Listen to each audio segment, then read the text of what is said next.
And we are live with Hilda. Hilda, pleasure to have you here. First of all, Thank you. thank you for coming. Pleasure to be here. And congratulations for winning the Summer Challenge Transformation. I know Thank you. that you came into Envision um, in December, I believe, right, for the Mhm. Winter Challenge, and you had a very successful Winter Challenge. I think you lost a little bit over 10 pounds that first time. Mhm. And then this time you lost 17 pounds and you actually took the transformation. And it was very, very close with the first place who actually took the fat loss one. And you almost took both of them. So pretty exciting. How do you feel? I feel I feel very proud of myself because when I started just when I decided to start the challenge, I felt like all the odds were against me. I was told that there was no way I could lose more fat than I already was because I was already supposedly lean, and um, and I decided to take the challenge. I'm all about challenging myself, always. That's just something that gives me life pressure. I just like challenging myself all the time. Yeah, so you knew that you were gonna do well, and regardless of what other people said, right? You were just like, I'm gonna prove you wrong, but more than anything, I think I'm gonna prove myself that I can continue to fight through. And so now when I listen to you speak a little bit, right, I want to know a little bit more about your childhood, and obviously just to get everybody a little bit more insight as to who Hilda it really is, right? Hmm. What was your childhood like, right? Let's talk about a little bit about how many siblings you have. You've told me a little bit about your story about you know how many siblings you have. So I'd like to share a little bit more of that, so that way whoever's listening can go ahead and get a big picture and understand, and then we'll make our way through the story Hmm. and then see where it takes us. We I've had a total of 11 siblings. Wow. Six of us are only alive at the time, right now. Um, I am one of the youngest. I'm the youngest of the girls. I have siblings who are old enough to be my parents. So I was always overprotected by not only my parents, but by my siblings.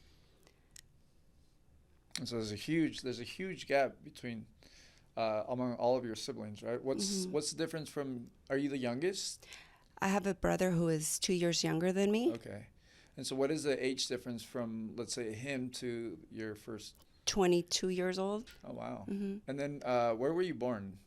I was born in Mexico. Okay. And Hmm. you were raised for most of the time in Mexico. When did you come to the U.S.? Actually, I was raised here. I have a funny story because my oldest siblings were actually born here in the U.S. Okay. But my brother and I, who were born in, I was born in January. My brother was born in December. I come from migrant parents, and my parents, there was no way that November came along and that they weren't going to travel to Mexico. Mm. So, my oldest siblings who were born between like March, April, May, they were born here. Not the youngest. The youngest, it was just the timing. Yeah, it's I think it's something very common that we see around here. Usually people tend to travel for a few months back to Mexico, visit their families, right? So that was something that was very common with your family as well. Is that Hmm. something that they continue to do? Yes, that's something that they continue to do, but it was hard as a kid doing that, and I'm talking more about education wise Hmm. because my parents never did prioritize education for us. We would leave in December, no, November.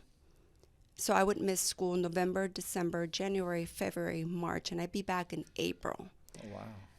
So, and then they would never sign us up in school in Mexico. So it wasn't like really a priority to my Hmm. parents.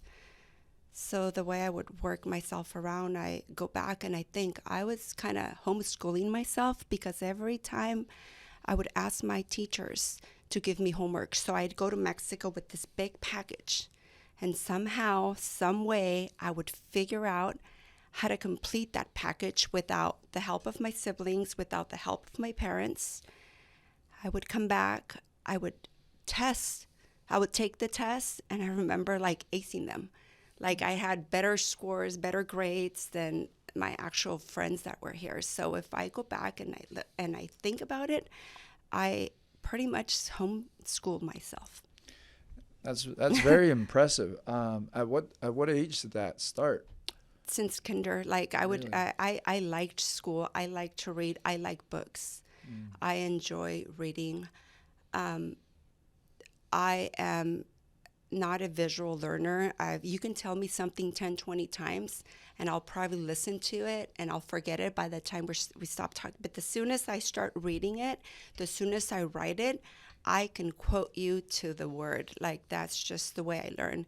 And I think it's just part of my background that I was always in a room studying, trying to figure out things on my own. Yeah, that's really cool. Wow. Yeah. For a kid to be able to do that on their own, that's well, that sets you off for a very successful life, I think, in the future. Were you the only one out of your family who was doing that out of all your siblings, or where'd you pick that from? I was pretty much the only one. I remember my siblings, they probably made it to elementary school, and then they maybe middle school. It was just me. It was just my personality. It was just me, because I remember asking my siblings, hey, can you help me with this? And there was no way that they could help me. So I would have to figure it out on my own, which I did. Right. And now, as you grew up and this continued to happen, did you do anything else outside of school? Did you play sports? I know that you coach soccer. Were you involved in soccer as well as a kid? I never was able to play sports because I was the la chiquiada de la familia, and girls were not allowed to play sports in my family. I always wanted to play sports. I was always out there playing basketball, baseball. I was playing every single sport out there with my brother, but never soccer. Soccer, I didn't even have a clue how soccer was played. But no, I wasn't allowed to play sports when I was young. And so that means like you weren't allowed to play at school, or you weren't allowed to be part of a team. I wasn't able to be part of a team, and I wasn't able to play in school. I remember in Rolling Hills, I signed myself up for basketball. My parents didn't know. I said I have to stay because I have to do homework, and I would stay for practices for basketball. So I made the team. I was a cheerleader. I played basketball, but they didn't know I was doing those sports. I would sign I would do everything on my own. Right. And now, so what was that like? What was it growing up? Obviously, we go back to culture, right? And especially in our culture, I think I spoke about it with Laura too. We talked about the macho culture, right? Where women kind of just serve in that sense, right? Or men are always right. What was it like growing up? And how many females are in your family? Right. Three. Three. So there's three of you, and majority all men. Mm-hmm. What was that like? I guess you get used to your life, because I love my childhood. I enjoyed it. I feel like I had an amazing childhood, and then having my parents older, I never saw that as something negative. It's just something that just happened. Right. People get used to it. I guess to me it was just normal. Right. And so it never really bothered you. And moving forward, like fast forward, like to now, like do you ever feel along the way that it affected you in some type of way, or you kind of just, it never really bothered you, and then you just became yourself and always had a voice and always felt right? Because I feel like sometimes what happens in these families when it's big families like that, at least from what I've seen, you have the females that tend to also follow that, right? And we look at it, they find that in their partners, and it's just this continuous culture that continues to happen in this continuous loop. What was that like for you? Did you find yourself in that loop as well, or? I've always had a voice because I have my own personality. I was the child who always challenged my parents. I was the child who did changes with my parents. And probably because I was the youngest, they went along with it. So they changed so much throughout the years. Like, it was just amazing how they became like my nieces, the grandchildren's like best friends. Like, they loved my parents because they were like, oh, they're so cool. So my parents kind of evolved along the way. Right. Yeah, that's a big gap. 22 years is a big gap, and obviously things continue to change as the years go by. You know, I saw that with my parents as well. My parents were very strict growing up, and especially with my sisters. I saw them become very strict with my sisters, where like, you can't go out, you can't wear this, you can't go to that dance, you can't go to that. And then like with me, it was like things started to shift. I don't know if it was because I was a boy, but then like with my brother, it was just like, go wherever you want and do whatever you want. And I was just like, Yeah. really? So I can see that. I can see how as the years go by and the kids go by, especially, how many did you say? 11? We were 11. We're 6 now, but Okay. yeah. 11 kids go by. You're kind of like, all right, Yeah. you get what you want. Yeah. Pretty much. And so you weren't able to play any sports. What was high school like for you? Did you go to college? What was that teenage years? High school, it went really well. That's when I started playing sports more. It's like before school, during lunch, after school, we would hang out with like the girls versus the boys, and it was always basketball. It was never soccer. Okay. Like I had a really good time in high school. Although when I was a sophomore, I got pregnant, and I have a 28-year-old. Okay. So that shift, that was a big change for me, having to not being able to like hang out with my friends as much, because I actually got married. It wasn't just like, oh, she's pregnant. It's like I actually got married as a sophomore in high school. And was that your decision? Was that your parents' decision? Was that just part of what the culture was at that point? What was that? What was the reason for? I think that was just part of the culture. And it seemed At normal that at the time. Yeah. And that's just what, and we see it a lot too, right? Like like my sister, same thing. Got 17, got married, and and it was just like, all right, you got to be the dad. And so at 16, right? 16, 17. So you become a mom. And obviously you, from what I hear, your childhood, you were very disciplined already. You're asking for homework. So what was that transition like, going into all of a sudden, as a 16 or 17-year-old, just becoming a mom and having to take care of a baby? And did you continue with school, or did you stop that? No, it just became very natural to me. I just went with the flow.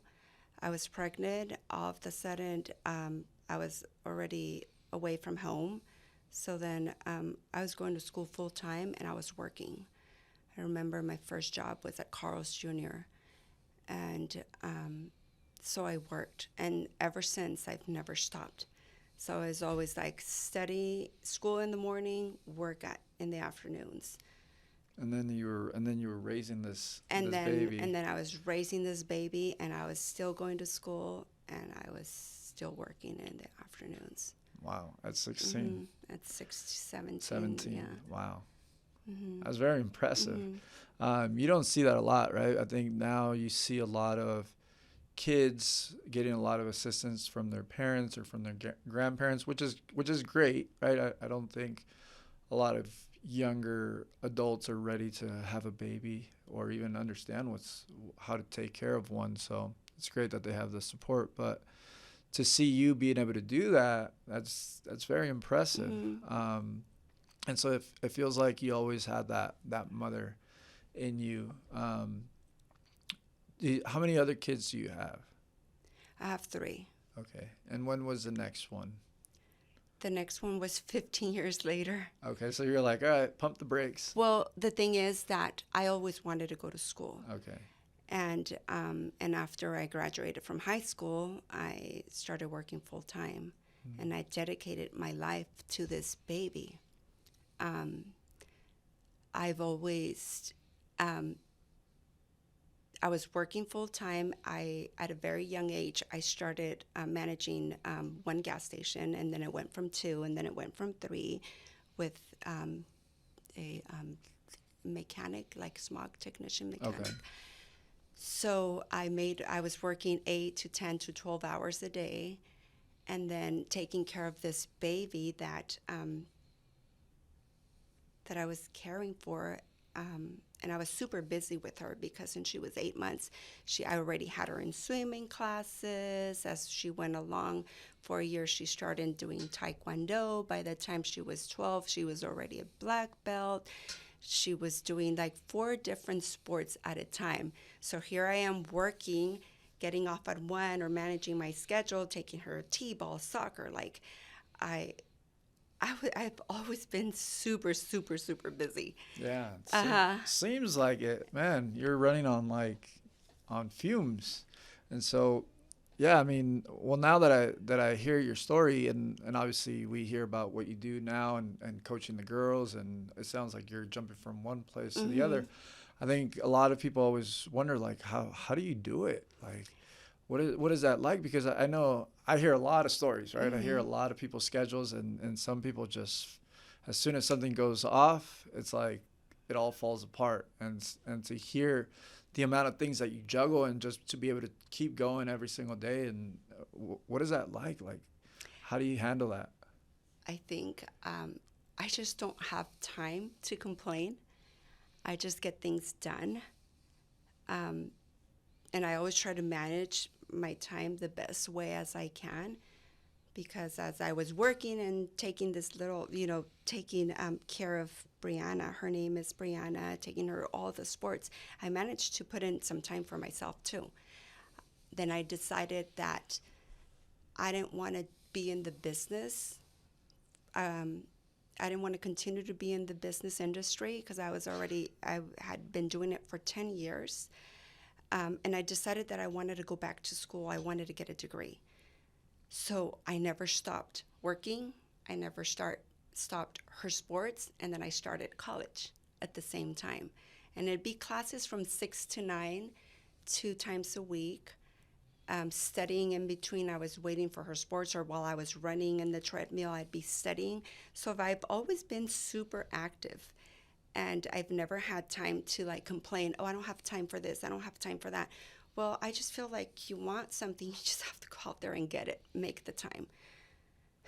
Right on. And what time did you go back to school? She was 6 years old, so I was 17, 23. 23.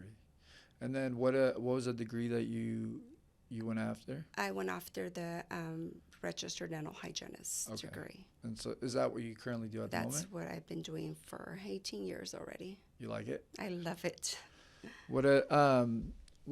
So you're going to school, Yeah. right? You're a mom, and then you're taking your kids to all these places, and you're being fit, right? That's a lot.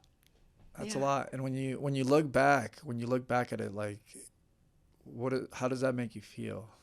It makes me feel like really proud of myself, but it scares me because I'm like, how in the hell did I do all that? How did I accomplish all that I did? And then, of course, I went through a really, I went through a bad divorce. So my life wasn't like happy land at all times. I was going through a hard time, but I never stopped studying. I never stopped going to school. I never stopped being a mom. And then as your other kids came in the picture, so now you're having 2 kids, and you're still doing the same thing. And so now it's just the story's so crazy, right? Because you listen to, like, okay, you're going to school. So were you going to school when you had the second baby, or were you? No, I had already graduated. Okay, so you graduated. Yeah, it was all planned where I wasn't going to have. Well, in reality, I wasn't really planning on having any other more babies. And then it just happened. But no, I did plan Adrian. I Okay. did plan him, and then I decided that I wanted to have another baby. And then I fell in love with Adrian, so I'm like, I can't stop here. I need one more. I'm glad I did. And that's where Mia came. That's where Mia came. Right on.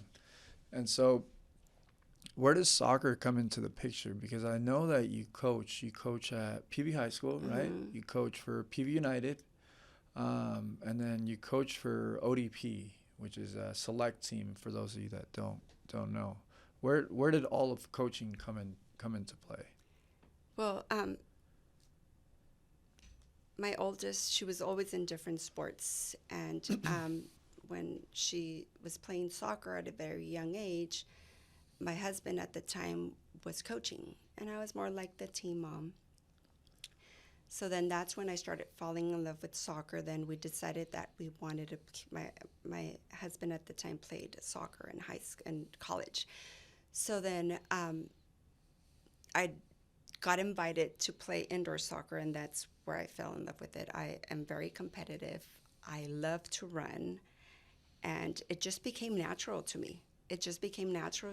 I enjoyed it, and then from one team, I ended up like playing like 5 times a week. I was like an indoor co-ed, indoor woman, outdoor co-ed, outdoor woman, and then on top of a different women's club outside. So I was playing soccer back and forth on top of everything else too. So you started playing when you were an adult. You didn't play any of your childhood. It was always basketball, and then as an adult, you just picked up soccer, and it was just like they had to explain to me what was in offsides, what was. I didn't know any rules. I didn't know anything other than go take the ball away. I don't know what to do with it. I pass it, and somebody else gets to do the job. And then you're like, all right, let's go. Yeah. Huh. That's so cool. I think you asked me, I just kind of went off track. I think you're asking me about coaching, right? Yeah. How did I? Well, then Adrian came along, and he was playing rec, and all of a sudden he starts comp, and his coach at the time needed to take a 11B11 course, and as I was a team manager, I was already helping in rec here and there. So he wasn't taking the class, and he needed it. So I signed myself up. I'm like, someone's need to take it. And that's how I started coaching. You got thrown in. Yeah. Just, I'll take it. Uh-huh. And when was, okay, so then you started coaching his team, because I know you coach women, right? Yeah. Girls. Mm-hmm. And then as Mia grew up, you took on that team, or what was that like? Mia played rec 1 year. And all of a sudden they were looking for a competitive coach, and I got offered the position because I was already coaching the 2007 boys. So I decided to take it, and it's been 2 seasons already. Oh, okay. Mm-hmm. Right on. And with the now girls. we have them at Envision too, and Yeah, they're so competitive. Yeah, they are. You know, it's now that I hear your story, it's really cool because now you can see a bunch of it's like mini U's going out there. They're so competitive with each other, and you know, at the beginning when I first started coaching them, I was trying to be gentle with them, right? Because they are young, but then it's like seeing them develop. They and complain you being gentle. They're like, oh. Yeah, I did remember that. They were like, oh, this is it. I was like, you know, trying to be careful with them. But now, like, you know, how long have I been in here? Like 6 months, maybe? 6 months. And just seeing how much they've developed and seeing them grow, right? They're going through that growth spurt too. And just the way their feet is getting so much better. Sure. It's so cool. It's so cool to see it. So you're coaching, now you're working. Tell me a little bit more, because I know you did some marathons. You said you did some races as well. Yeah. We've been in the racing lately, and it's a lot of fun. Running, I didn't Yeah. realize running was that much fun. Oh my gosh, I love it. What was that like? when did you start doing it? How much did you do? Well, I hated running in high school. I was just like, oh gosh, we have to run the mile. It's like, it was just torture for me. Right. But then I fell in love with running like after Brianna was born. You start going through certain things in life, and that was just kind of a distressor for me. I remember saying, I'm going to go out for a 30-minute run. And it was impressive, like 2 hours later, and I was still running out there. I would zone out. It's like everything, when I'm running, everything zones out. I feel light. I feel revived. I don't feel anything. And it's an amazing feeling. All the endorphins going through your body as you're running, or even as when you're not running, it's hard to explain.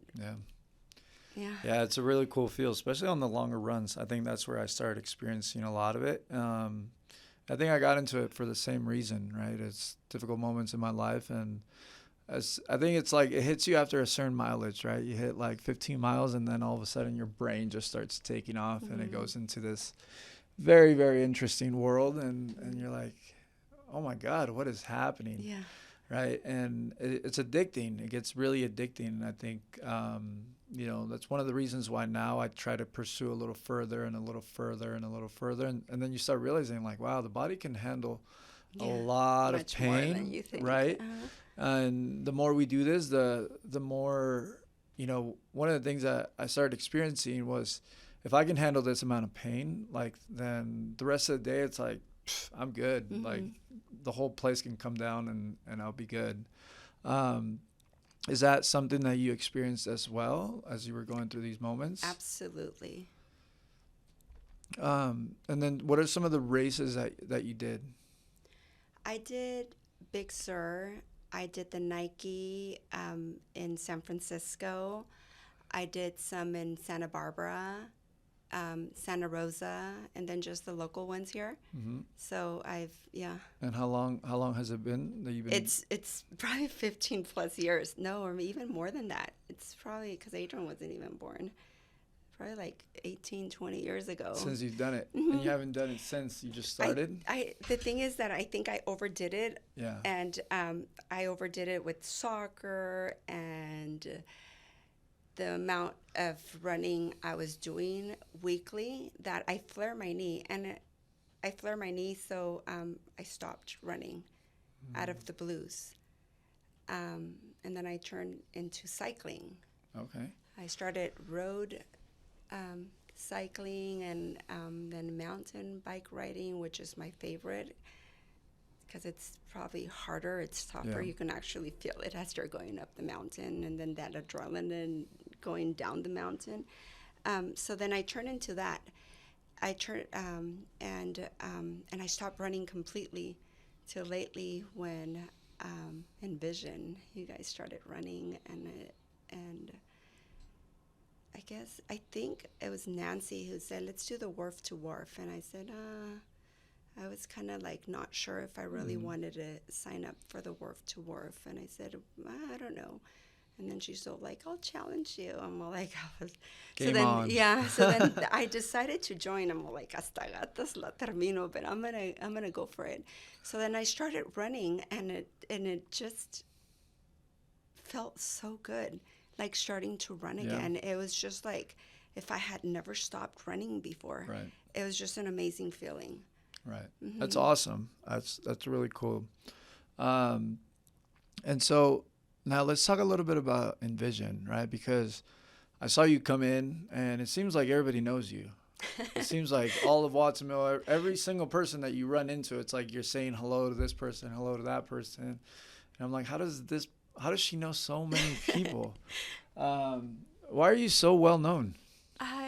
I am very social, I guess. I don't know. Well, working in Watsonville for so many years, managing the 3 gas stations, and then I used to attend all the Rotary, because I would represent my boss. I would never see my boss. My boss was never around. He was like getting ready to retire. And then he finds this young girl who wanted to take on the world, that wasn't afraid of anything. And I started managing his gas station, so he was hardly ever around.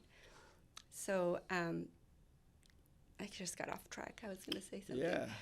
Um, what did you ask? You said something. Oh, how was I I know? well known? Because I've been in Watsonville for my entire life, Yeah. and then I went to middle school here, elementary. Like I wasn't born here, but I was here from week one. Right on. Yeah, And I'm starting to realize like Watsonville is actually not that big, and I was away from Watsonville for a while, but now that I'm back in, and obviously with the gym, we start seeing like, oh, you know that person, and that person knows that person, and it's like everybody's a cousin of a cousin. yeah, But seeing you in here, I see how people look at you. I see how people talk to you, and obviously you're a big inspiration to many women out there, and you have your group of friends that all of you kind of found each other here and became very connected. How is that? How's having a group of women where you push each other to become better? And it seems like, I see all of you just progressing and progressing. I think I'm very fortunate to have the group of friends that I do. I think we have a lot in common. The more we hang around, the more we talk to each other, the more things that we share. We have a lot in common. So I think it was just kind of this connection that happened automatically. Mm-hmm. And I'm very fortunate to have the group of friends that I have. Yeah.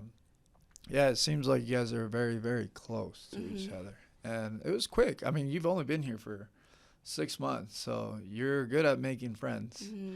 And obviously now winning the winter challenge, like we saw when we posted your pictures, and it was like 200 people voting for you and saying like Hilda, Hilda, Hilda, right? And I'm like, first of all, half of these people I've never seen them. I'm like, I've never seen them on our page, and so to see all these people come out and start supporting you, I think it was very eye-opening, and it just speaks really well about who you are and the type of relationships that you build along the way.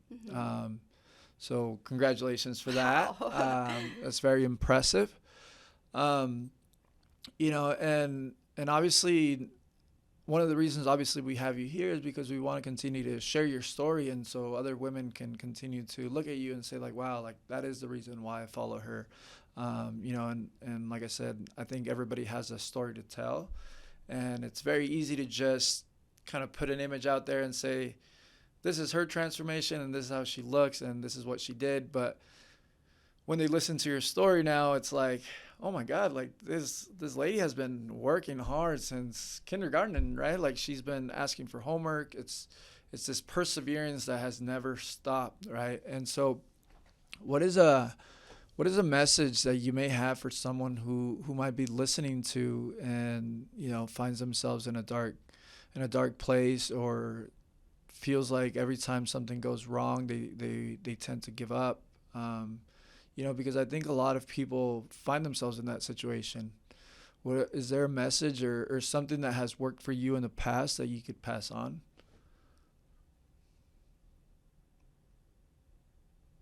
I think sometimes it takes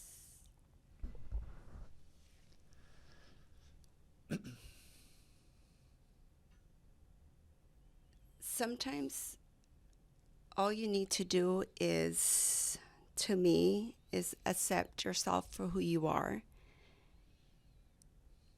and to never stop dreaming. Never stop dreaming, and go for what you want.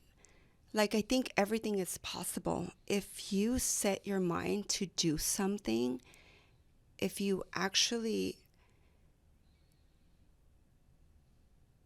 what's that word I usually use?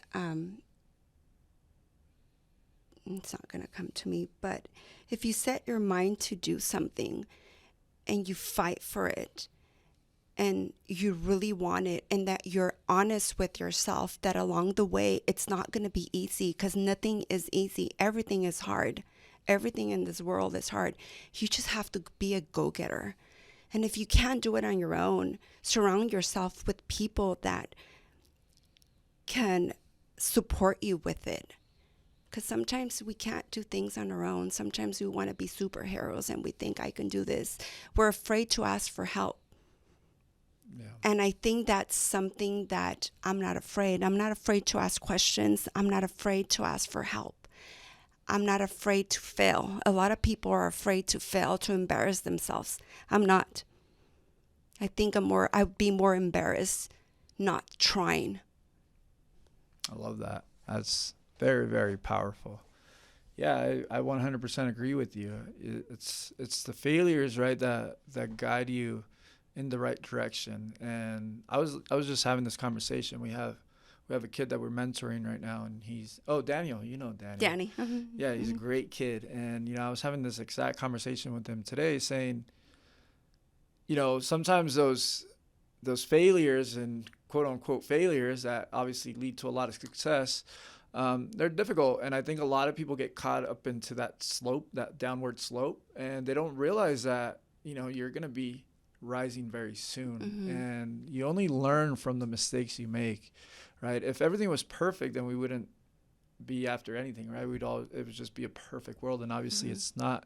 But the more I listen to more stories, it sounds like the people who have suffered the most and who have, like you say, acknowledged it and said, like, you know what, I've suffered, it is what it is, I accept myself for who I am, I accept myself for the mistakes that I've made, but it's also time to move on. It seems like those are the people that really find the true success, because they use those failures as fire to move them forward.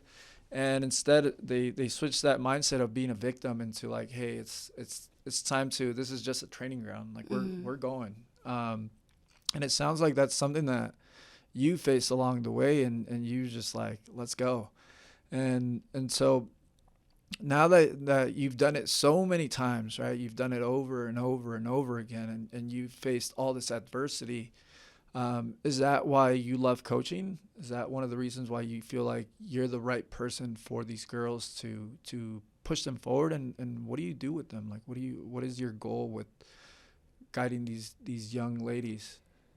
Sometimes when I'm there, I feel like coaching, the technical, it comes from them. We just kind of guide them. I think I'm more there to inspire them to be better human beings, to believe in themselves, to teach them how strong they can be, so that they never give up, so that they don't let anybody put them down. And I'm always relaying that message to the girls, always.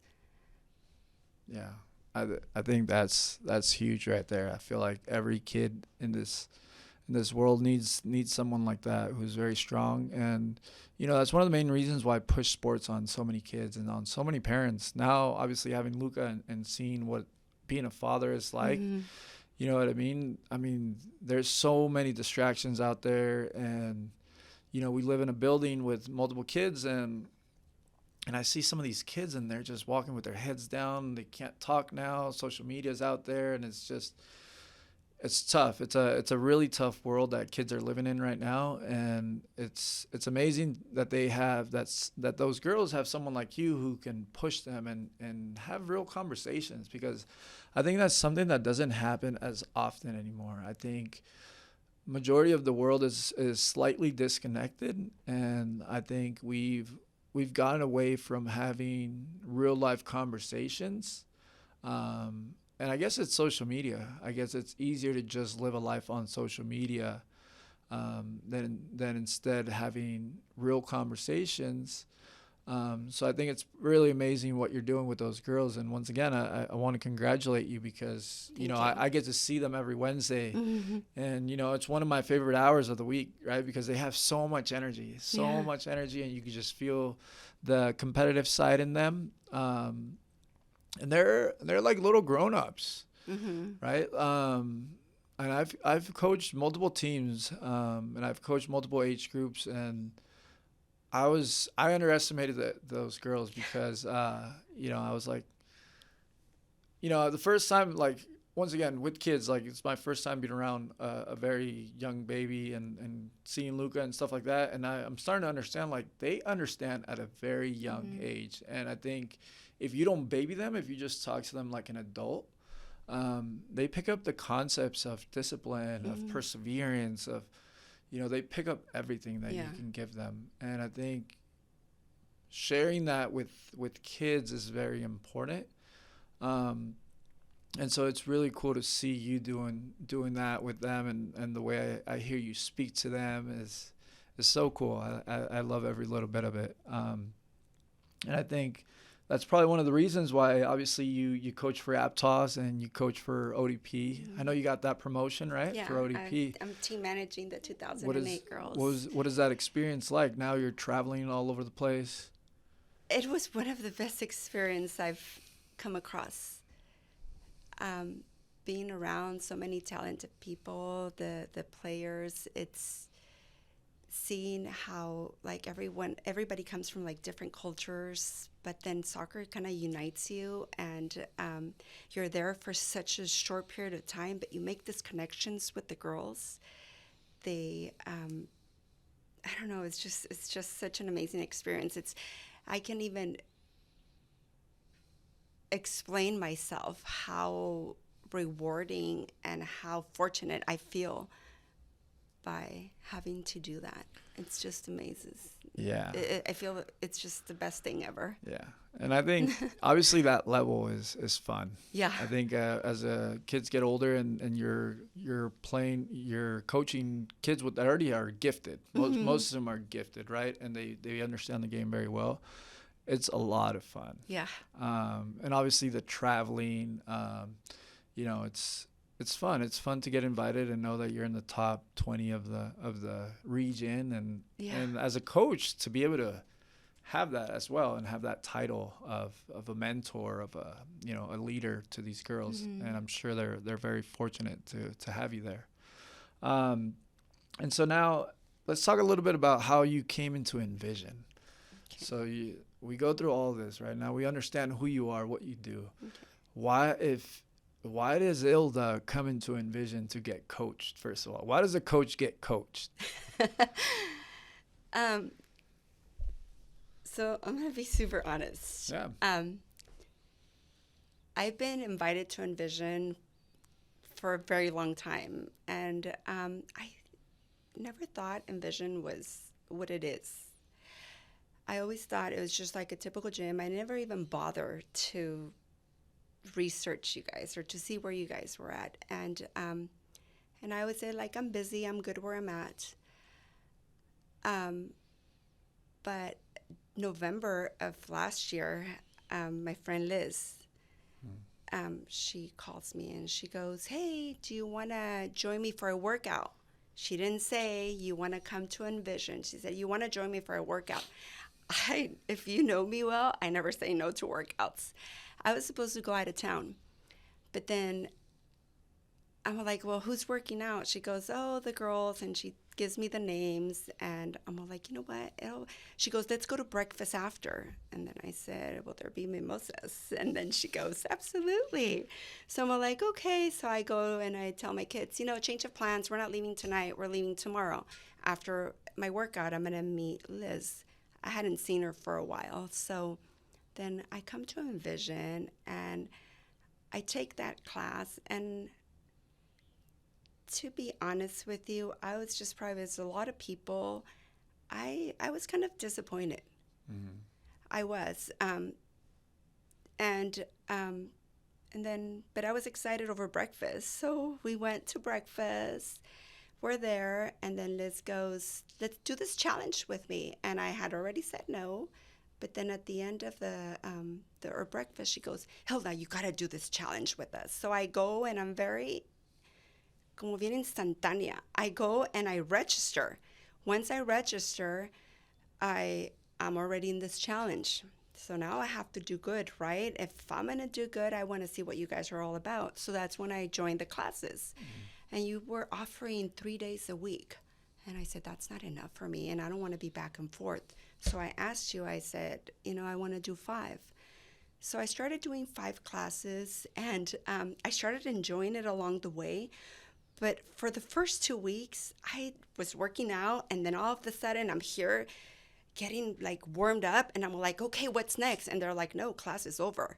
And I was like, what do you mean class is over? And we said, yeah, it's time to go home. Yeah. So what I wasn't, so I learned to fall in love with Envision as the time went by, because I was, one of the things that I learned, that quality matters as much as quantity. Right. And what I was doing, it was quantity. Right. So that quality, I wasn't really embracing it. I wasn't really enjoying it because I was so used to the quality. Like, here I am, 2 hours, Right. nonstop, repetitive. Right.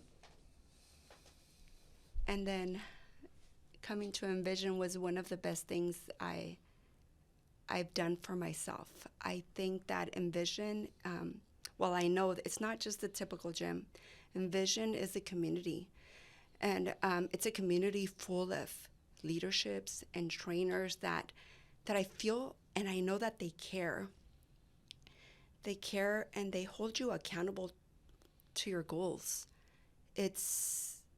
I call it, it's magical, because, and it was just meant to be for me.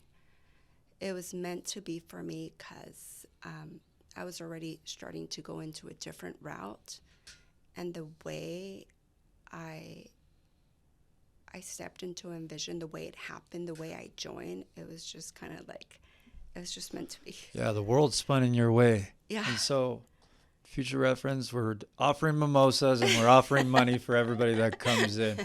We missed the entire marketing. Everything, scratch everything. We're doing mimosas now. That's funny. Yeah, I see that. I can see that from a lot of people who can come in, right? And if you're used to a lot of volume, and obviously you've been training for a while, that could be very difficult. I think for us too, as we, the more we get to see people who come in, right? Like, the type of customer that we get is going to be, a lot of them are first timers. They haven't really have minimal experience of working out. So for us, it's always making sure that every new customer that comes in, we tend to go a little easy, right? Like, we want to be gentle, because I've worked for many gyms in the past, and the motto has always been, let's murder them. Let's make them so that they don't have to walk the next day, and they'll buy. And yes, that works for certain people. Some people, like probably like you, want to get, murdered on day one. Yeah. But for a majority of the people who are new to the space, like, it's a really bad experience, right? Somebody who can't walk and go to the restroom for the next, they can't sit.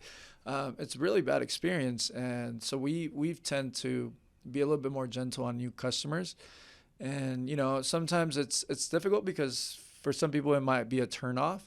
But I think, there's a mystery about Envision. I think the more, the people who've been here the longest kind of know a little bit about it, right? Like, you just have to stick along. Mm-hmm. If you stick along, you'll eventually get the real truth from it.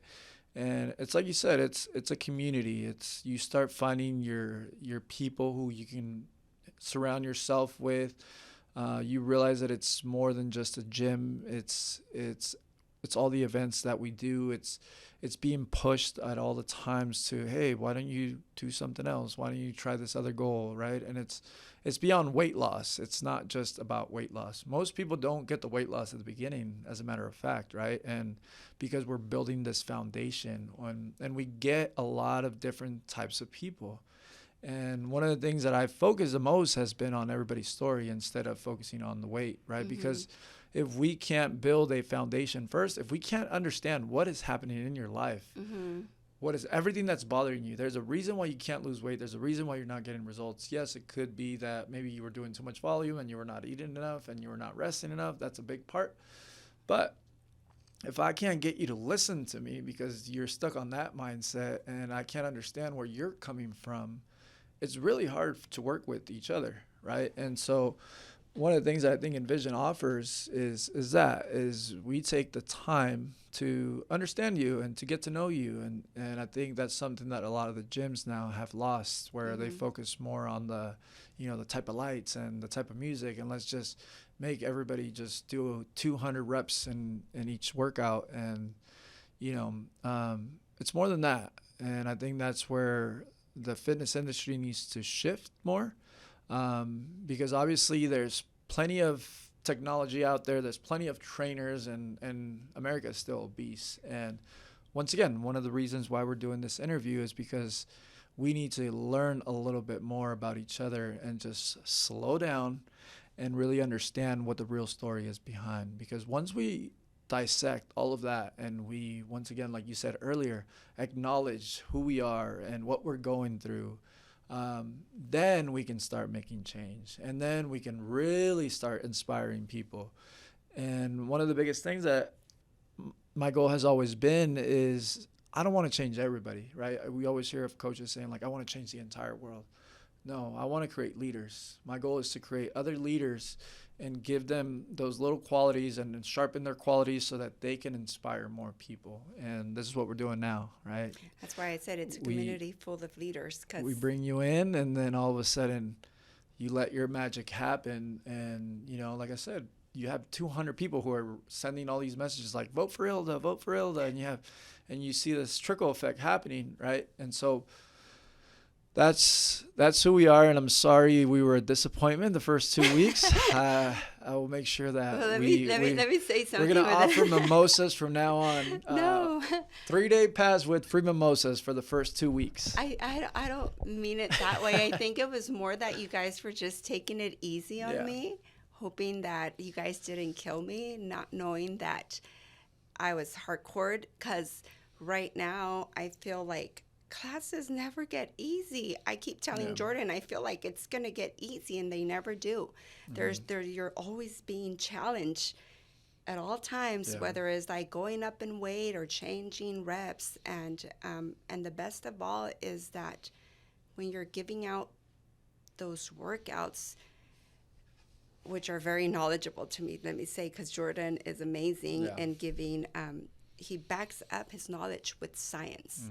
He puts some physics in there, but he is amazing. And then understanding how everything works and the way he explained things, and it just makes me want to learn more. It makes me believe, and I see the changes. Right. Yeah, we saw some amazing changes this summer, and I'm sure you're going to continue, right? Absolutely. It's happening. And you're racing more? Yeah. You're back on the races? Yeah. What's on the schedule? I signed up for like 5 more races that I'm doing. We're doing some halves. We're doing the 21K, the Beast. Okay. The Monterey half. The Santa Rosa half. Okay. I don't know. Nancy has them all. Like, we have like, oh my gosh, this weekend we're doing this weekend we're doing that. So it's like, So now she's on it too. She's on it. She's like, I'm not a runner. Well, she became one. Yeah. Well, Nancy's very disciplined. Yeah. Once again, I think Nancy has been here for also over 2 years now. And she is by far one of the most disciplined that I've seen, especially with her diet. It's incredible. She does not fall off. So right. It's really cool. She's very shy. She's coming out of her shell. I think you've gotten her out of her shell quite a bit, but so it's really cool. Once again, like I said, to see all of you just start transforming and start changing other people. And if you can describe like the type of customer that walks in here, what is that type of customer? Because I think you guys know more than I do, and I think I know what my customer is like. How would you describe our type of customer? A ver, give me a tip. What do you mean? Like, how would I describe? One of the things that I think we found along the way is that not everybody fits into Envision, right? Some people either walk in and they're like, I'm over it. I don't like it, right? It almost feels like it's kumbaya a lot, right? But then there's people who come in and they're like, oh my God, this is exactly what I needed. And I know it's not the workouts. I know it's, everybody has good workouts, I feel like. it's more beyond that. What do you think people are looking for realistically when they walk into Envision? I think they're looking to, well, I think the number one method that people are looking for is to see physical changes, which that's what most of the people start working out for, and I don't think that's the most important thing out there. And then what do you think happens next? They start transforming. It's like Envision is magical. They start transforming because I think is that sometimes people are not aware of the potential that they have inside, and I think they don't know that they have it because people don't take the time to explain.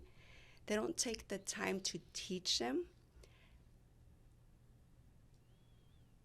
And a lot of trainers really out there, I feel like a lot of trainers will give you a workout, but they really don't care. Envision holds you accountable for your goals.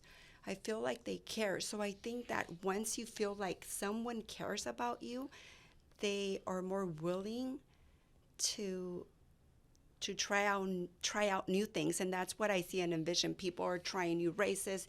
People are trying to lift heavier. People are just getting out there and moving more. It's like a snowball effect that we're starting to see. We're in a really cool stage in Envision right now. I think this is the best stage that we've been in the last 2.5 years that we've been open.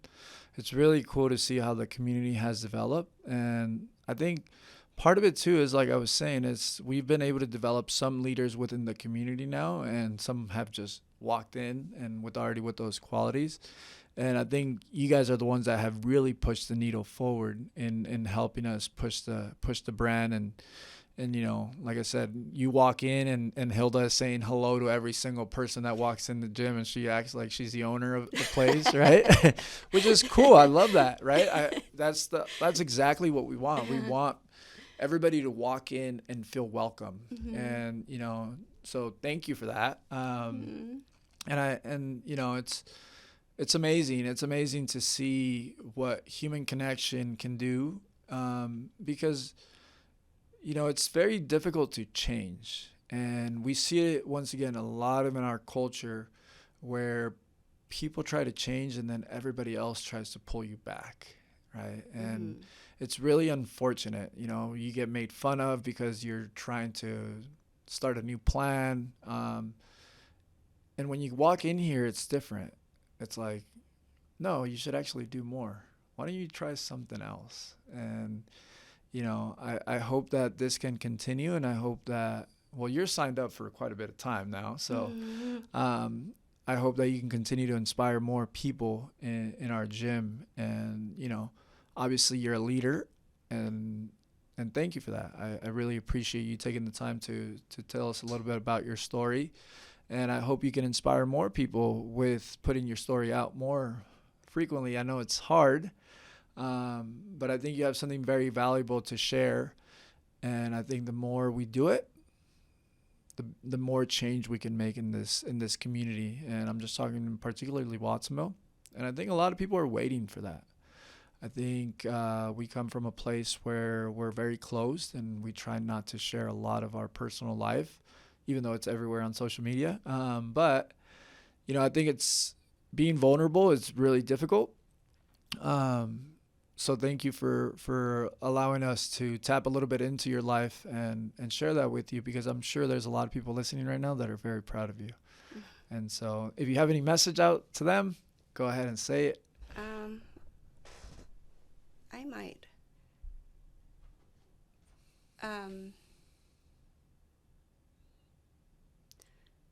So I'm going to talk a little bit about fitness, because a lot of people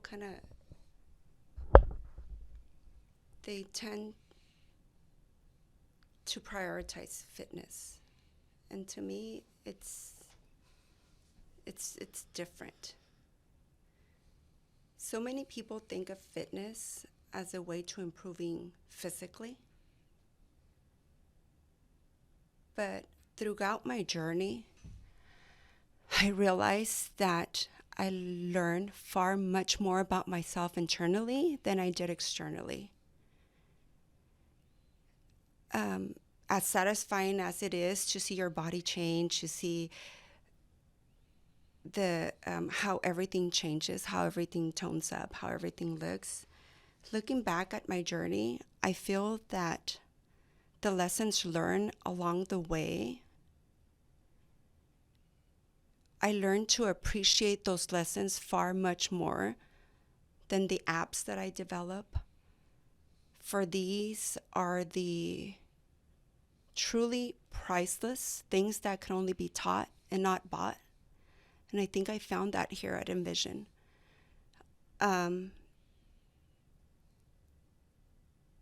I learned lessons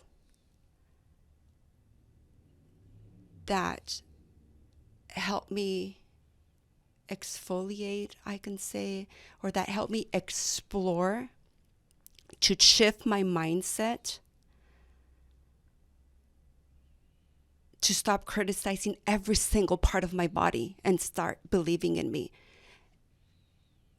At all times, in all situations, and in all body types, whether I'm at my heaviest or at my leanest, because we can be our worst critics, and that's not fair. Yeah, 100%. I think we see a lot of that nowadays. It's really hard to take a compliment. It's really hard to look at yourself and be proud for your own work. And, I think the more you learn how to appreciate yourself and how to appreciate the work that you do, the more you're going to be able to achieve more, because you're going to say, you know what, like, I'm doing an amazing job and I'm going to go for more, versus saying like, hey, I always hear it, like I give a compliment to someone and it's just like they try to diffuse it, right? They try to say something else to cover it. And it's like, no, take the compliment and run with it, and then do more, right? And keep doing more. And so, well, thank you for sharing that. I think that's amazing for you to share that side of you. Once again, I feel like a lot of people see this, right, what we present, and sometimes a little people don't know a little bit about our story and what really goes on inside. So thank you for bringing that out. And well, we hope to keep winning more summer challenges, and I'll make sure that I tell Jordan to start bringing mimosas on Saturdays. Sundays. Open gym Saturday with mimosas. So thank you. Thank you.